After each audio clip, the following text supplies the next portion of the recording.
মরহুম নেতা MK আনোয়ার এই জাতীয় প্রেস ক্লাবের এই হলে বসে তিনি একটা আলোচনার সময় বলেন নাই যে জনগণের সরকার কায়েম হলে এই সংবিধানকে আমরা ছুঁড়ে ডাস্টবিনে ফেলে দেব।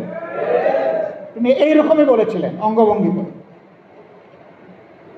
মরহুমা সাবেক প্রধানমন্ত্রী বিএনপি চেয়ারপারসন বেগম খালেদা জিয়া কি বলেন নাই যে জনগণের সরকার কায়েম হলে এই সংবিধান থাকবে না? তাহলে আপনারা কি তাদের চাইতে বেশি 72 সংবিধান প্রেমিক হয়ে গেলেন? এই সমস্ত জিনিস ভালো না, ভালো লক্ষণ না।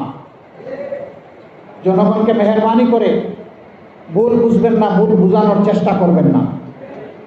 জনগণের আকাঙ্ক্ষা বোঝার চেষ্টা করুন, দেয়ালে একটু কান চাপেন, শুনবেন এদেশের জনগণ কি চায়।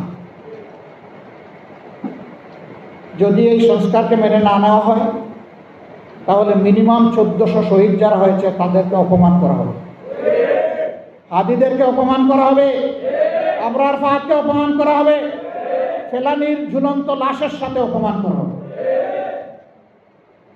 এ কাজ করতে যাবেন না। বেঁচে থাকা জিন্দা শহীদ জুলাই যোদ্ধারা তারা এটা মেনে নেবে না। জুলাই যুদ্ধ 100 নয়, 200 নয়, 1000 নয়, 10,000 নয়, 1 লাখ নয়, 2 লাখ নয়, জুলাই যুদ্ধ ছিল কোটি কোটি। এ মানুষের বিরুদ্ধে অবস্থান নেবেন না। মেহরবানি করে জন আকাঙ্ক্ষার প্রতি সম্মান করুন। আজকের এই মহান দিবসের আলোচনায় সবাই আমি বুক করে সরকারকে সেই আহ্বান জানাতে চাই।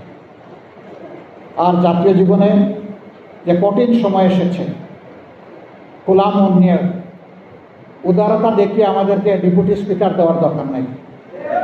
উদারতা দেখিয়ে জাতীয় সমস্যা সমাধানে এক জায়গায় একসাথে বসে।